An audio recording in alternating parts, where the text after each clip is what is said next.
يؤتي الحكمة من يشاء ومن يؤت الحكمة السلام عليكم ورحمة الله وبركاته نحمده ونصلي على رسوله الكريم أما بعد এই দরসে আমরা আলোচনা করব হাদিস অস্বীকারীদের প্রথম মতবাদ খণ্ডন সম্পর্কে। হাদিস অস্বীকারীদের প্রথম মতামত এটা ছিল যে ওয়াহি এক প্রকার, ওয়াহিয়ে মাতলু, ওয়াহির দ্বিতীয় কোনো প্রকার বা ওয়াহিয়ে গায়রে মাতলু বলতে কিছু নেই। উত্তরে আমরা বলবো 1 নম্বর উত্তর, কোরআন কারীমের মধ্যে আল্লাহ তাআলা বলেছেন, ওয়ামা কানা লিবাশারিন আন ইউকাল্লিমাহুল্লাহু ইল্লা ওয়াহয়ান আও মিন ওয়ারাই হিজাবিন আও ইউরসিলা রাসূলা। কোনো মানুষের জন্য আল্লাহ তাআলার সাথে কথা বলা সম্ভব নয়, তবে আল্লাহ তাআলা ওয়াহির মাধ্যমে অথবা পর্দার আড়াল থেকে কথা বলতে পারেন এবং তার নিকটে কোনো রসুল প্রেরণের মাধ্যমে, ফেরেশতা প্রেরণের মাধ্যমে।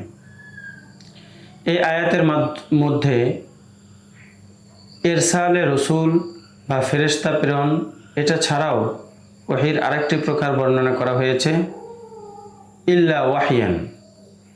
এখানে ওয়াহি থেকে ওয়াহিয়ে গায়রে মাতলু উদ্দেশ্য। সুতরাং এই আয়াত থেকে ওয়াহির দ্বিতীয় প্রকার ওয়াহিয়ে গায়রে মাতলু প্রমাণিত হইল। ওয়াহিয়ে গায়রে মাতলু এটা প্রমাণযোগ্য এর 2 নম্বর দলিল। কোরআন কারীমে আল্লাহ তাআলা বলেন, ওয়ামা জাআলনাল কিবলাতাল্লাতী কুনতা আলাইহা ইল্লা লিনা'লামা মান ইয়াত্তাবি'ুর রাসূলা মিম্মান ইয়ানকালিবু আলা আকিবাইহি।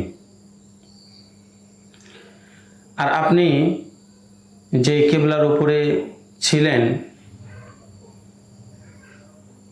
সেটা আমি এই জন্য নির্ধারণ করেছিলাম যেন আমি জানতে পারি যে কে রসুলের অনুসরণ করে আর কে পিছন দিকে ফিরে যায়, অর্থাৎ রসুলের অনুসরণ না করে। এই আয়াতের মধ্যে কিবলা থেকে উদ্দেশ্য বাইতুল মাকদিস, এবং বাইতুল মাকদিস অভিমুখে নামাজ পড়ার আদেশকে আল্লাহ তাআলা জাআলনা শব্দ ব্যবহার করে নিজের আদেশ বলে উল্লেখ করেছেন। আর আমরা জানি যে কোরআনের কোথাও বাইতুল মাকদিসের দিকে মুখ করে নামাজ পড়ার স্পষ্ট কোনো বিধান নেই। তাহলে অবশ্যই বলতে হয় এই বিধানটা ওয়াহিয়ে গায়রে মাতলুর মাধ্যমে আল্লাহ তাআলা দান করেছিলেন। সুতরাং বোঝা গেল ওয়াহিয়ে মাতলু তথা কোরআন কারীম যেরকমভাবে ওয়াজিবুত তামিল অনুসরণ করা আবশ্যক, তদ্রূপ ওয়াহিয়ে গায়রে মাতলু তথা হাদিস শরীফ এটা ওয়াজিবুত তামিল এবং অনুসরণ করা, আনুগত্য করা ওয়াজিব। ওয়াহিয়ে গায়রে মাতলু বা হাদিস প্রমাণযোগ্য এবং সেটার উপর আমল করা ওয়াজিব, আবশ্যক, এবং সেটার বিরোধিতা করা হারাম, এই সম্পর্কে 3য় দলিল।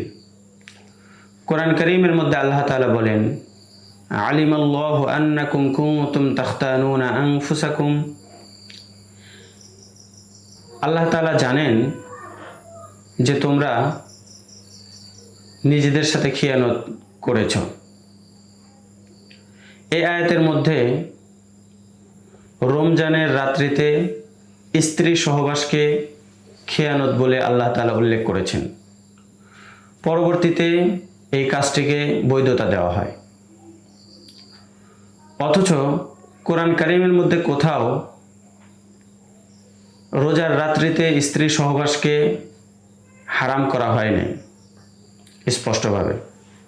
তাহলে এর দ্বারা বোঝা যায় যে অবশ্যই ওয়াহিয়ে গায়রে মাতলু অর্থাৎ হাদিসের মাধ্যমে বিষয়টিকে হারাম সাব্যস্ত করা হয়েছিল, যেটাকে, যার বিরোধিতাকে আল্লাহ তাআলা খিয়ানত বলে উল্লেখ করেছেন।